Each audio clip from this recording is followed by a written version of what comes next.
islands of Skoma and Skokkum are really special places. They're of international importance for their breeding seabird populations because the islands are free of invasive mammals. So there's no land predators on the islands. That's things like rats, mink, stoat, hedgehogs. None of those are found on Skoma or Skokkum, and that's why our seabird populations are so impressive.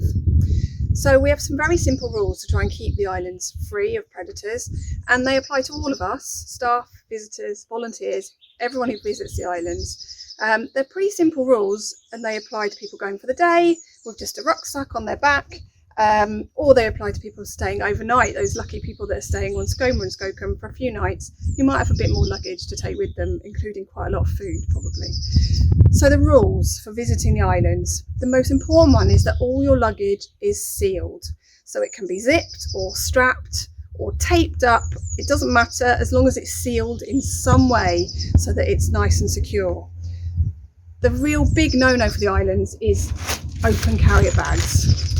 We don't allow these on our boats, and they'll be refused, especially if you turn up with an open bag with your lunch inside. So those are really high risk in terms of predators arriving on the islands, and they're not allowed. So make sure everything is sealed, zipped up and on your back if possible, if you're going for the day.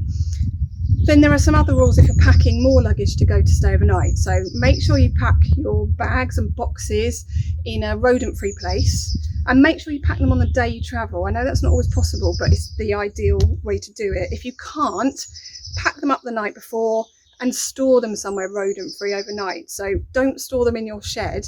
Probably don't store them in your car, depending on where you live. I can't do that here. There's rats that live out in the reed bed here. So even putting something in my car is potentially dangerous overnight. So pack them away somewhere safe, and then when you unload at Martin's Haven, ready to get on the boat, don't leave your bags unattended there either.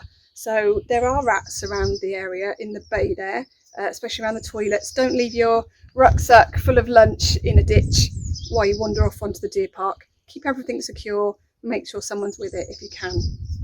And then the other rule really is just to keep checking your bags.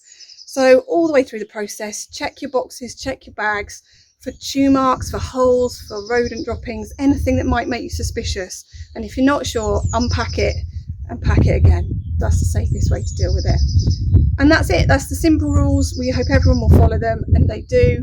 And that's the way we keep the islands safe for future generations and for our seabirds. So thank you for following the rules, and hopefully they're not too complicated.